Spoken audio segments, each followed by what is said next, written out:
I want to have a blog. I don't want to have a food website. Like I have a huge arsenal of recipes. I have thousands of recipes on my site, but I don't necessarily want that to be the reason that I blog. I want that to be, I like the interaction that I have with my readers and like the community that, I've had over these last couple years. That was Jessica Merchant, and this is episode 58 of the Chopped Podcast.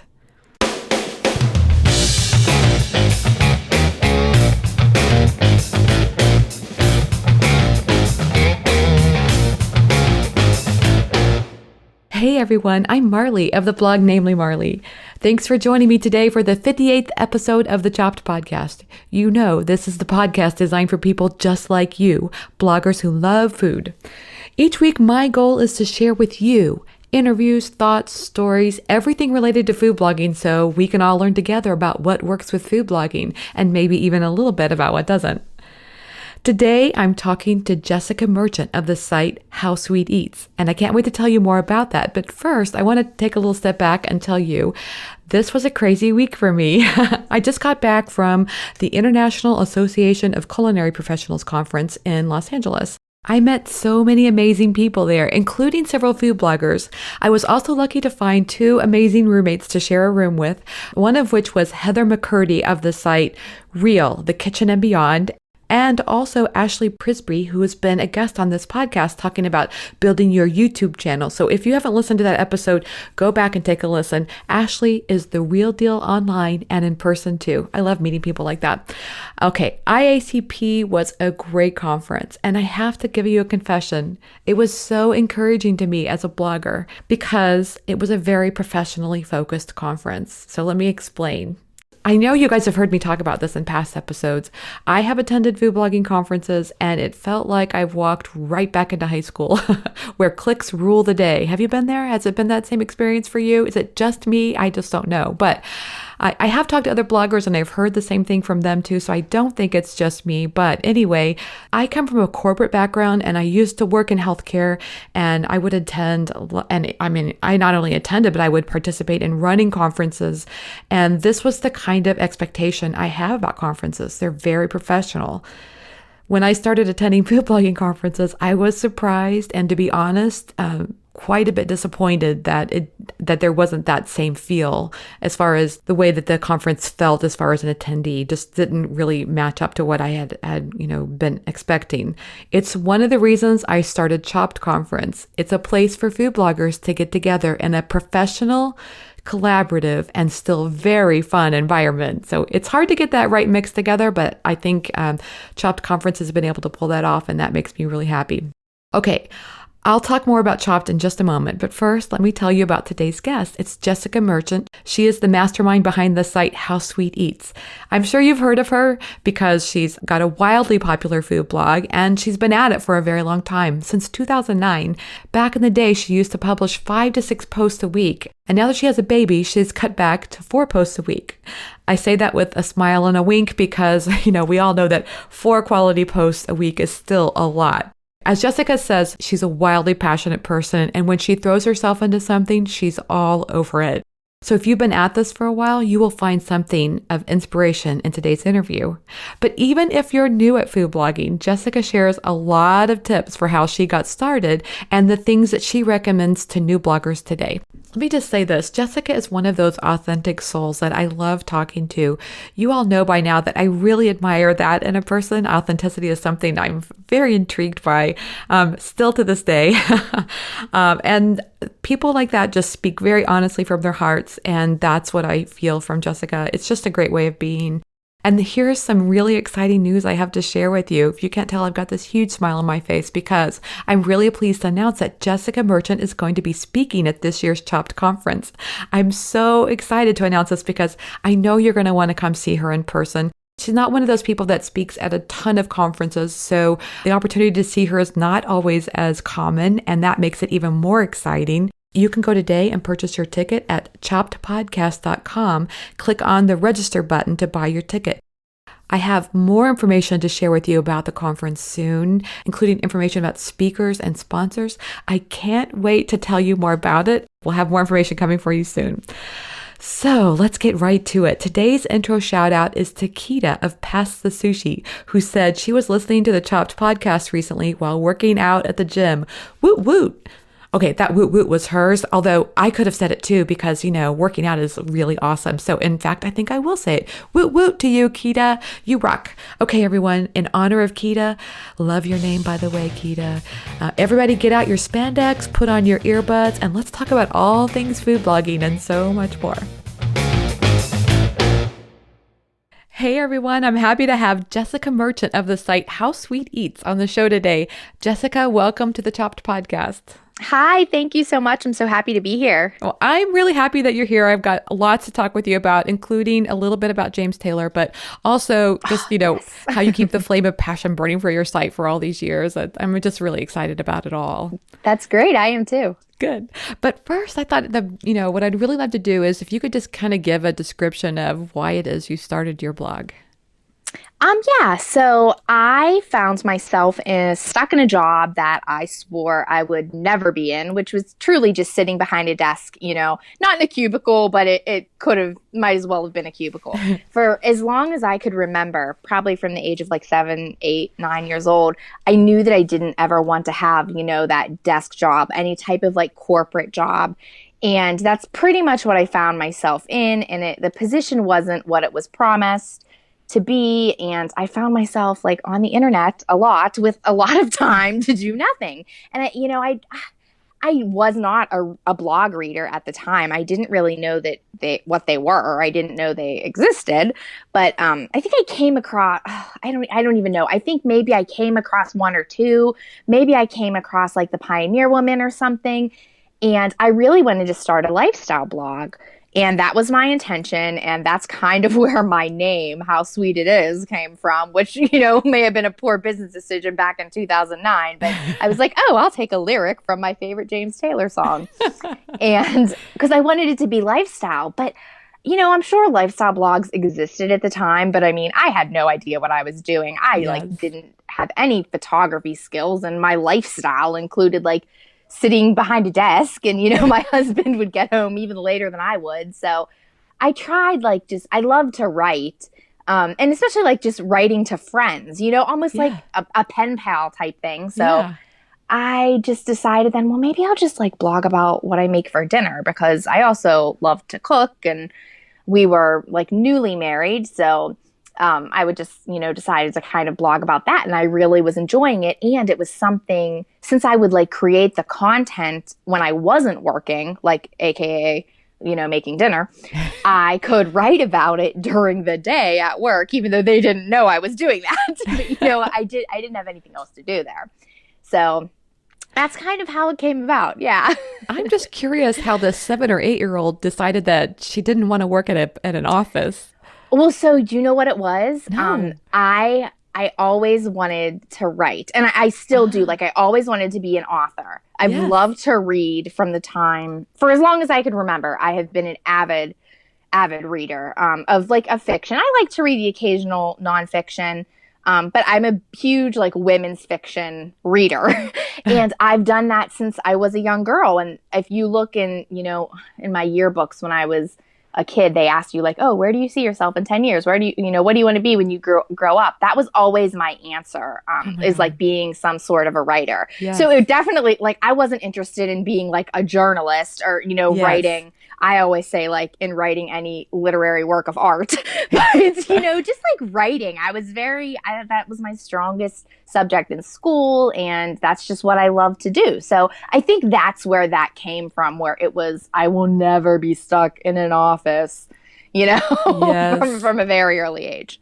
I think I can resonate with that, because I always wanted to be a writer too, even from a young age. And then in college, I took a literature class, and oh my God, I had the worst professor in the world. And so then I thought, well, I can't do that. Yeah. I totally can relate to that.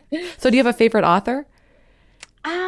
You know what? I go back and forth between, I really love anything by Elin Hilderbrand. And she writes all the Nantucket novels, all the Nantucket. But I just love anything it's not trashy romance, but women's beachy chick lit fiction. I do not look at chick lit as being an offensive term to me, I love it. So that's the genre that I always go to. I read to escape, Yes. occasionally I love to read a nonfiction book or like an autobiography or something, but I truly read, it's my escape time. I don't really like to read like anything like mysteries, or mysteries isn't exactly the right word, but anything scary, let's say, Yes. anything that's going to give me nightmares. Oh my God, I can't read. I read like, I think Amityville Horror once and I couldn't sleep for a week or something. I don't know. Yeah, It's crazy.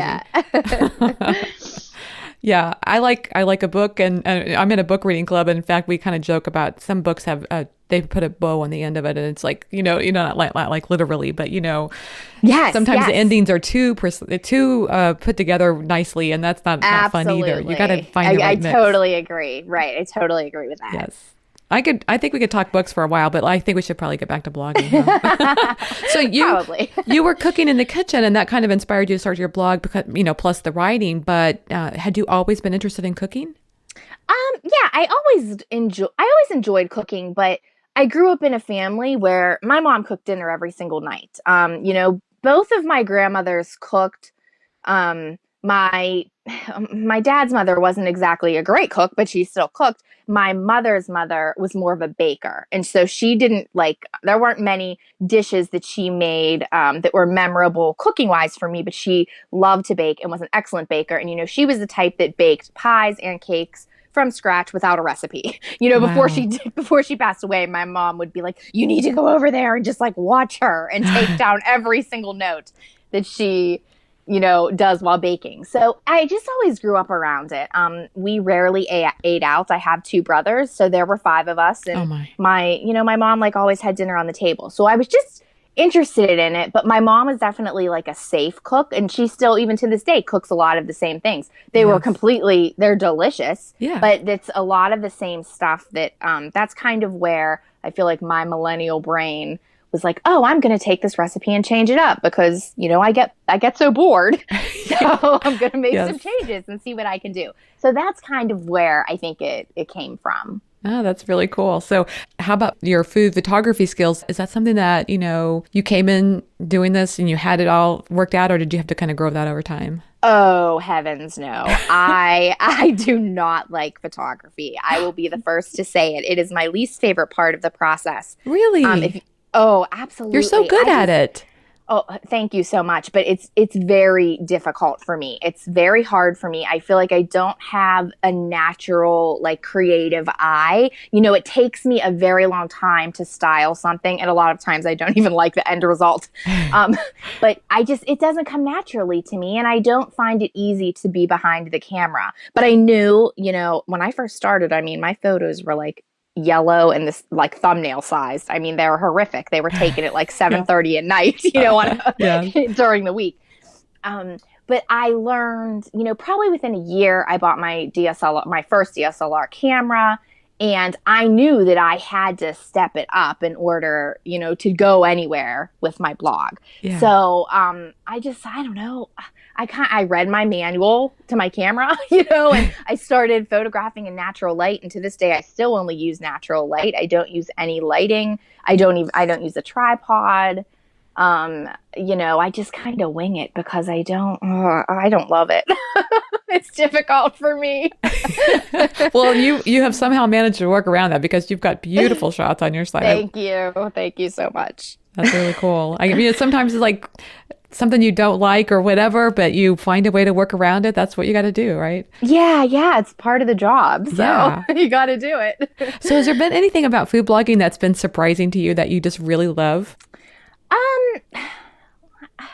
I don't really know. I'd say that I loved writing, obviously, before, as I mentioned.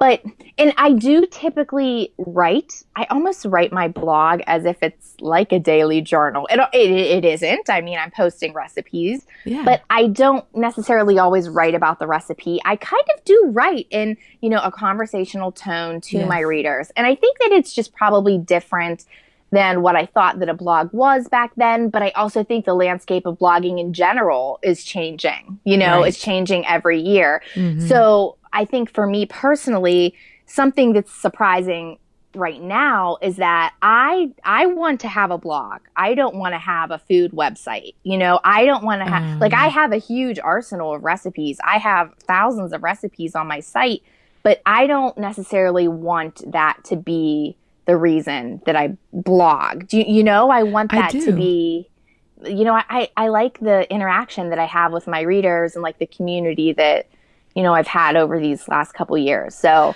I think that that's probably most surprising thing right now. I know I kind of deviated from your question, but no, it's interesting because I hear people say, Google really wants you just to write about the recipe and it should be short. And like you say, that starts to feel a little bit like, I'm just like a recipe book at that point. They don't want to hear about my life or about things about the recipe itself. It's just, I don't know. Right. So then it's not really a blog anymore. It's right.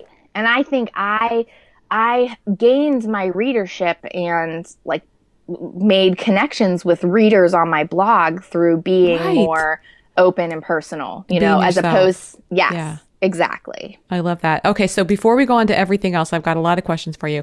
I just have to ask, James Taylor, great singer or the greatest? Oh, I'd say the greatest for me, because I love him, but it's why it's so great in my life is because it's such a nostalgic thing for me. Yeah.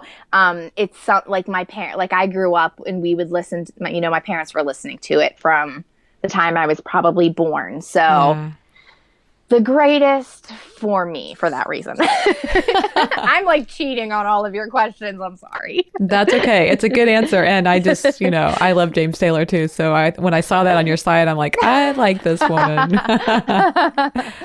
Okay. So one of the main reasons I asked you to join me today is because I wanted to talk with you about, you have a successful site and it has been going strong for a long time. And I'm just curious. I know a lot of people find themselves with a blog that's been around for a while. And I'm curious if you ever have, issues with like keeping the passion alive and burning strong for it. I do, but I think one thing that helps is that I am an insanely passionate person. It's like it can be out of control sometimes, and it's definitely to a fault because I am incredibly passionate about the things that I love, and the things that I don't love, I just don't care about at all, and I am such an all or nothing person, and it is a big flaw.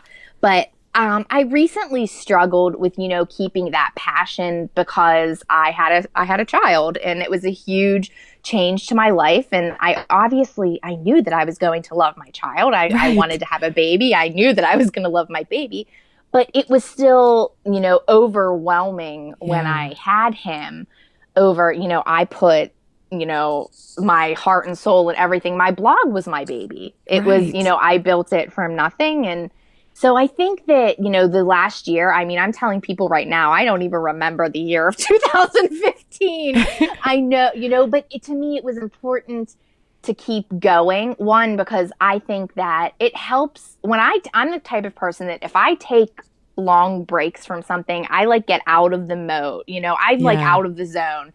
I, wanted to keep going. It wasn't like I was posting bad quality. Well, not in my opinion. Others may have differing opinions, but I wasn't posting, bad quality or anything. I would still, if I had a recipe fail, I wouldn't post it, or, I was still trying my hardest at the time. Yes. But it was definitely like a struggle of a year for me, just because I was pulled in so many different directions. So I'm kind of just coming out of that now. And as crazy as it sounds, like rediscovering my passion, again, it may not seem like it to readers because I kept things, pretty much how they've always been in 2015.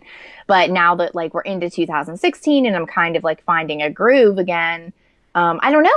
I feel like this resurgence of passion for the blog and only the blog, I love it. Like not even as a business itself, but just that I love to do it. Well, I think we should clarify for people too that you didn't just have a baby last year. You also published a book. Yes, and I did. Those two together that was pretty huge. Yes, it was very close. It was like 3 months apart. Oh my gosh. And this was your first book, right? So Yes, it was. And did you do the book tour and all that stuff? I did, yes. So that I was didn't really pregnant, but it was good because you know what? It like kept my mind busy. So I wasn't one of those people that was like, oh man, I can't wait to have this baby. You know, I was Yes. like, it kept me so occupied. Yes. Oh, that's a very good point. Because I think the last few months of pregnancy are like just, Right? it seems like it Yes. takes forever. Yes. I remember thinking like everybody else in the world had a baby but me. So like, Yeah. when is this going to happen? Right, right. So that's a lot of pressure to go. I think, I think probably what I'm hearing you say is like, sometimes other things come along and you give yourself permission to, relax a little bit there. And now as a result of that, you've kind of filled up the well and your passion has been revived. Oh my gosh, I like actually just got chills as you said that because I haven't been able to think of a way to describe it, and that actually sounds perfect. Because as you know, like blogging, and readers may not get it, but blogging isn't just sitting behind the computer and making a recipe and typing one post and boom, you're done. Yeah. So even though it appeared that I was doing all of that, that's pretty much all I was doing. I let a lot of other things go. In order to like spend those weeks, with Max and, just snuggle on the couch. You're like intoxicated with them, like I remember like I didn't want to do anything but be with my daughter. It was just amazing. Yes. And I feel like I had him at I say the perfect time because Yeah. it was December and I for the first 3 months of 2015, we just would stay snuggled together all day long. That's so cool. That's the way it should be, I think, really. Yeah, I felt really lucky. It was great. Yeah. I mean, they're so connected to you when you're pregnant. So it's kind of a big Yes. separation to have them outside of you and, you just want to be Yes. together all the time. Exactly. Yeah. I loved being the mother of a newborn because I felt like there was nobody who knew that baby better than me. It's like the perfect relationship. Yes. I've still felt that way. It's just, it's so awesome. Yeah, well, it gets better over the years too, I can tell you that. But okay, so you keep distracting me from all these good I'm things. sorry. No, that's all right. What I wanted to ask you, you were talking about other bloggers, people who are not bloggers may think that what we do, food bloggers just sit behind a desk. And I'll be honest, sometimes that's how I feel about other food bloggers. Even though I know what I'm Right. doing, I still always have this image in my mind that everybody else does it better. Absolutely. They're faster, they're whatever. Yeah. I do too. Totally. Because there's a lot, it takes a lot of work to put together a post. And sometimes I think they have to be doing this faster than me. Yes. I understand that. I felt the same way. Yeah. So how many times a week do you post, or do you have anything that's like a routine right now? Right now I'm posting. Last year, the past 2 or 3 years, I was posting 3 to 4 recipes a week. But this year, I'm just playing around and adding another one in, for no other purpose other than I just love to do it. And, for the first 5 years on my blog, I posted 5, 6, 7 days a week. It was all I had to do. I had made it into my full-time job. I worked constantly, and that's what I did. So now I'm kind of posting, I'd say 4 recipes a week. Maybe I don't do many sponsored posts. I just do maybe a handful per year. But if I do that, I add that in as an extra post. I don't necessarily use it, take it away. But then I also have another part on my site called Crumbs, which is more lifestyle. And I've had that since 2009. It's been there ever since. And I post on that maybe once or twice a week. So I do something called Tuesday Things, and that doesn't come up on the main page. So if you're on the main page of my blog, it's just going to be strictly recipes. And then I do on Saturday something called Crushing On, where I just post links of, recipes and things that I love throughout the week. But Crumbs is where I'll post things we did on the weekend or, Yes. whatever's going on. And I started last year a baby section as well, which is also not on the main page, just, to keep things separate. I know from personal experience, until I had a baby, I wasn't very interested in reading about, reading mommy blogs or reading. It just wasn't, grabbing my attention. So I've kind of tried to do, balance the best of both worlds and have that information on the site and be able to write it for me and for people that are interested, but not have it, overtake the blog or be in someone's face. Yeah, I like that. I've always wondered how people do that. I mean, I've seen both ways done, and I think that's really cool the way you do it. Thank you. Yeah. And so, okay, you mentioned earlier on you were in this job that you didn't really love. And so you started the blog. Was there a point in time that you realized, oh, wait, I can actually do this. I can quit this job and I can just do the blog full time? Well, I would say that I realized early on, probably 2 or 3 months in, that people were doing this full time. Or full Ah, I time, but see. they were making a job out of it and Right. making a career out of it. So I knew that it was possible, but I mean, I was in no way. I had like a blog that was 2 months old. My photos again were yellow thumbnails. It was like absolutely horrible. But I researched, what it would take to get me there. And, like one of the steps was like getting a better camera, taking photos Ah, in natural light. So like I would do all my recipes on the weekends, trying to like make little improvements. yeah. And I was able to quit my job within like 10 or 11 months. Wow. But I did go get a part-time job just in case, Yeah. because I don't know. Today I still feel like the internet's going to explode and what's going to happen. But, Yeah. like, oh my gosh, what's going to happen? But I worked a part-time job then for like 4 to 5 months, which, just having that change of being able to focus more time, like the 8 to 5 onto my blog. And I felt the quality of my recipes, got better because I wasn't trying to do 4 or 5 recipes on Saturday afternoon. I was able to put, I feel like, more, better time and better quality, and it just kind of all came together. So And more time on the photography and all that stuff too. Yeah. yes, that's when my photography really started to improve. Yeah. And so probably within a year, you're full time. Wow. I just try to imagine what that must have felt like you were living a dream or something.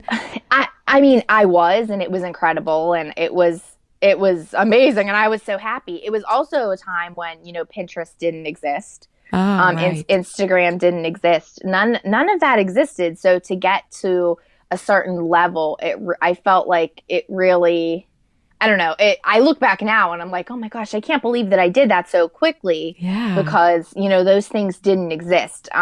But it was mainly just, I commented on a lot of blogs. I networked with a lot of different bloggers. I had like 8 hours out of the day when I Yeah. was at that job to be reading blogs, and, so I think that helped too. Well, I was just going to say, what do you think was the secret, your secret sauce and all of that? So it sounds like a strong networking with other food bloggers and commenting on a lot of sites. Was there anything else that you could think of that maybe the consistency of how frequently you posted? Yeah, I get asked this question a lot, and I bet. honestly, there was not one big moment that caused like my traffic to jump. There was nothing huge. I would say it was just complete consistency with everything, with Yes. posting, being present to readers and not Mm. disappearing. I never did take a day off. I never took time off.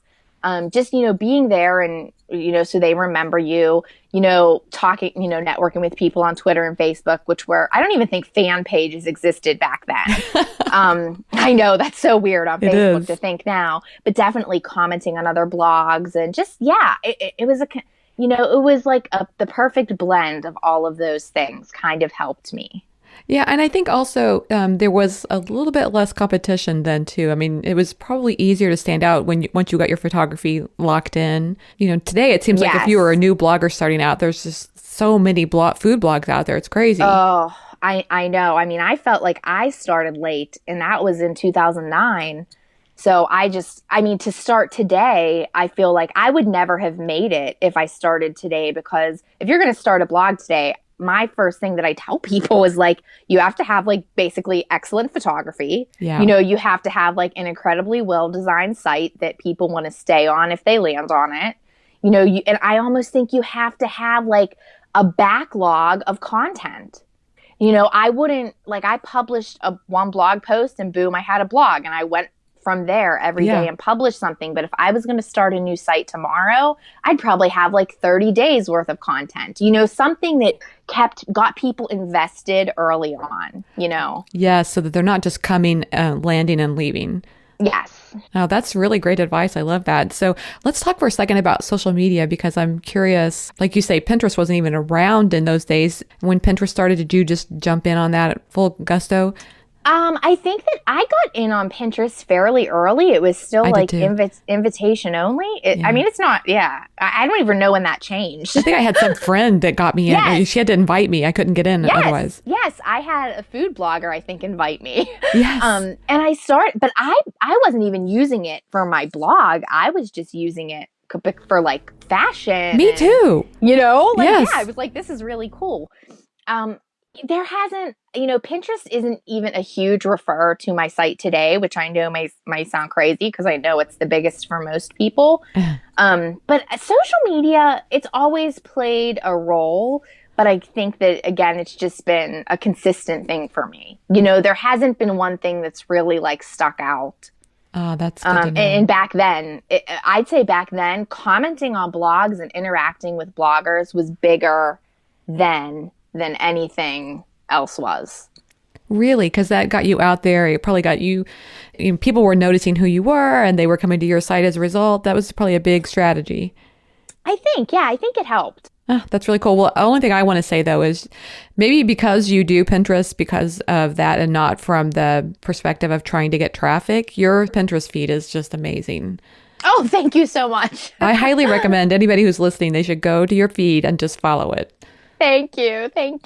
It's all, your style, the artsy style that you've got, and it's just all really good stuff. Thank you. And what about Instagram? Because you talked about that. You talked about, you like Instagram, but do you use that for traffic or is that just a passion project too?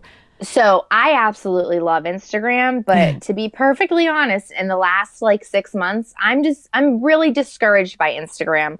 I loved, that when it started and up until, let's say, the last year, it was such a like peek into everybody's life. Yeah. And it was such a neat, it was kind of like almost what Snapchat is today. Yes. And now everything is just so curated and so styled. And it's beautiful and I still love it. And I'm on it a million times a day.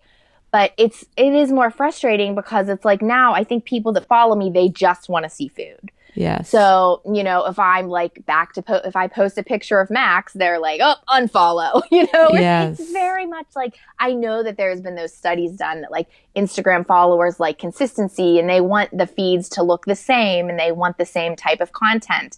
And that's awesome, but that's just like not me. Like, again, if somebody's trying to tell me what to do, it's such a horrible flaw. I'm like, oh, I'm out. See ya. So I'm doing it my way or the highway. Yeah. I have to love it to do it. So I absolutely still love Instagram. I still love it, but I kind of wish that it was what it used to be, Yes, exactly. It's interesting. I have noticed that too, and it puts pressure on me. Like I find myself not even wanting to post there as much because I know if it's not perfect, it's, I don't know, people are not going to like it.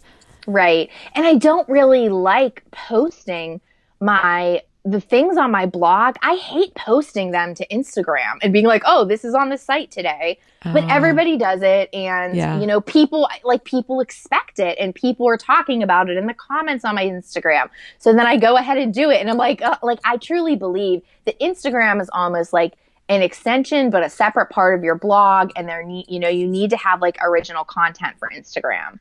Yes. And, but the content has to be incredible. It has to be almost like as good as the content that's on your blog. So I know. So do you go ahead and post what you want on Instagram or do you feed the crowd? I struggle with it. I go back and forth. Sometimes I get like all up in my head and, I do just start posting, oh, this is on the site today. And I'll post like 3 days in a row, just recipes that are on my blog. And then I'm like, what am I doing? Because I think it does go back to the fact that I don't want to have a food website. I don't want to have an Instagram feed that is strictly, the recipes from my blog. That's what my blog is for. Yes. So I still struggle with it, and it's so funny because I thought about even posting on Instagram about it and be like, I'm struggling with this so much right now. Yeah, because I see some people who say they only will post food that you can find on their site. And then I've seen others that, everybody seems to do it differently. If I did that, then I probably, I don't know. It's just hard to figure out what to post. I feel the same way. It is. But I don't use it. I've never used it as like a traffic, like something to bring traffic. But I think it's just like a great way to build your brand, to build engagement. And there's so many people on Instagram, and just another way, to interact with your readers. Well, I mean, based on what I like, I really love going to someone's Instagram feed, and it feels to me like it completes the picture. Like, of course, they've got pictures of their food, but then there's a picture of their husband, or there's a picture of the kids, or what. I love that. To me, it makes me go, oh, okay, this is who this is as a person. Yes, me too. Yeah. So we should just say more power to the real Instagram, not the curated. Yes. So I know that you use Snapchat because I follow yours, and the pictures of your baby. Oh my God, he's so adorable. Oh, thank you so much. That's like one place where I feel like I'm just unapologetic about posting the heck out of him there. Oh yeah, exactly. And I like it. Some days I forget all about it. Me to too. be honest, and then like 2 days later, I'll be like, oh my gosh, I need to open up Snapchat, and I feel old using it, but I do really like it. Yeah. So let's talk for a second about I love to ask this question of people, the process that you use to create a blog post. Do you consider yourself one of those people, like, you've got an editorial calendar and you're planning out next week or next month, or are you kind of like, this is what I'm fixing today? Oh, I'm totally like fly by the seat of my pants. Now, I will say, when I went on the book tour in late 2014, and when I knew I was going to have a baby, I wanted to have enough content made for the blog. So again, I could like sit on the couch with my baby. Yeah. So I did plan out most of the later 2014 and the first 3 months of 2015. And I made all of the recipes. I had everything pretty much made. Wow. Just because I didn't want to work. I kind of wanted to like make my own little maternity leave, and I still worked on the computer constantly, but I didn't want to be, cooking in the kitchen. That's that whole nesting thing. Yes. So I did. I liked that. And I'd say that like I work on like a loose, like 2 to 3 week, here are my ideas editorial calendar. Yep. But a lot of times I'm like, oh my gosh, I want to make this right now, and I'm going to make it today and post it tomorrow. But I try to have content for about 2 weeks out. I see. So you've got a little bit of flexibility. You've got some that that you're going to be doing, you've got maybe like a calendar, but then when inspiration hits you, you're ready to mix all that up. Yes, absolutely. So you already gave the tips that you would give to somebody who's a new blogger and just starting out on this process. I think that's so huge, because I know it's a question a lot of people ask if they're new to blogging. I think what did you say? You would tell them to. Well, I think the technical part is you have to be great behind the camera. Yes. You have to have a beautifully designed blog, and you have to have some content already for your site. But the other biggest part is, like, if you think that you're just going to do it to make money, I mean, that's not why I started a blog. I didn't even know that you could make money. And, you have to love it. Right. So, because it does take up a lot of time. And especially when I was working at the job that I felt stuck in, and I spent all of my extra time working on this blog and sacrificed a lot of things, in order to build this other thing that I could go to, so I could like have more freedom in my life and, be happier. So I definitely think that you have to, 100% love it. It's so interesting, because I think I hear that as a trend amongst successful bloggers, that if they start it as a way, none of them have started it as a way to make money. They've all started it as a passion project. Yeah. And I mean, if somebody is passionate about food and thinks that they can start it to make money, then, that's awesome. Try it. And maybe it would work. But I know personally it would never work for me. And I just don't think it's the best way to, go about it. Yeah, I love that. Okay. So Jessica, what's coming up next for you? Anything that you can share? You know what? I'm kind of just going to keep doing what I'm doing. I feel like for the first time, like I haven't stepped away from the blog world, but I'm not too involved in many things. And I never, before I had Max, I was the person that was like, I'm going to have a nanny 4 days a week. And, I'm going to sleep through the night, and I'm, going to be doing all this work and be going to all these conferences and be participating in all these things.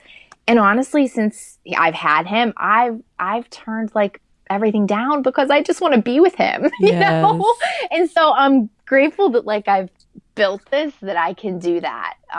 Well, you want to be the one seeing his first step and watching those teeth come in. You don't want to hear the nanny tell you that, right? Right. And I know that everybody tells me that, it's never going to happen. You can never relive this. And the way I look at it is, even hopefully if when I have a second child, I'll still never be able to relive it because I'll have Max running around at my feet, So I'm really just like kind of trying to like relish and enjoy this time and continue to do what I love with the blog, and do it genuinely, but not let it overtake my life and miss out on those like important moments of my life, because I know that I'd regret that. Oh, that is really great advice for all of us to, follow your passion and then also to enjoy life too. It's like the zen of blogging. Okay, I know. So here we are at the end of the interview, and I just have a few fun, quick questions for you. Yes. What's one food item you can't live without? Avocado.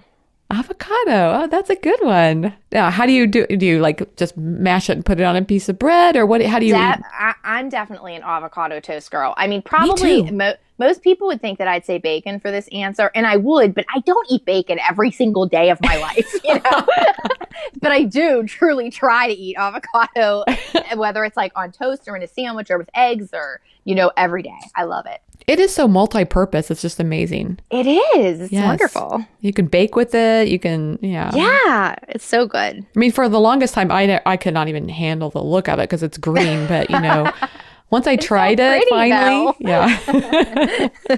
But it's way more than just guacamole. Yes, it is. So what's the favorite app on your phone? Oh, I think right now, Snapseed. I used Snapseed like 2 or 3 years ago, maybe, when like Instagram first came out. It's a photo editing app. And then I got away from it for a couple years. But I don't know, I've recently been going back to it, and I just love, there's just little things you can do to photos. Like there's a selective button where you can, move and just maybe brighten up one, corner of your photo. Nice. Just little things like that. I really love it. And is that something that you do before you put it into Instagram, or? You know what? That totally depends, because I am really also loving Instagram's not their filters, but their tools. Like their structure and their contrast. I feel like they've really come a long way. So I don't edit a lot of my photos much before Instagram, but I use a lot of my photos for the Crumbs section on my blog. I shouldn't say never, but I rarely pick up my DSLR. So it's pretty much all iPhone, just because I'm lazy and it's easy and like it's right there. So I use it a lot for that. I see. So you use your DSLR for the food photography, but your iPhone is for the other sections of your blog. Correct. Cool. That's good. You know what? Whatever keeps it easy. And honestly, the photo quality is so good. Yeah, the iPhone's amazing today. So yeah, exactly. Okay.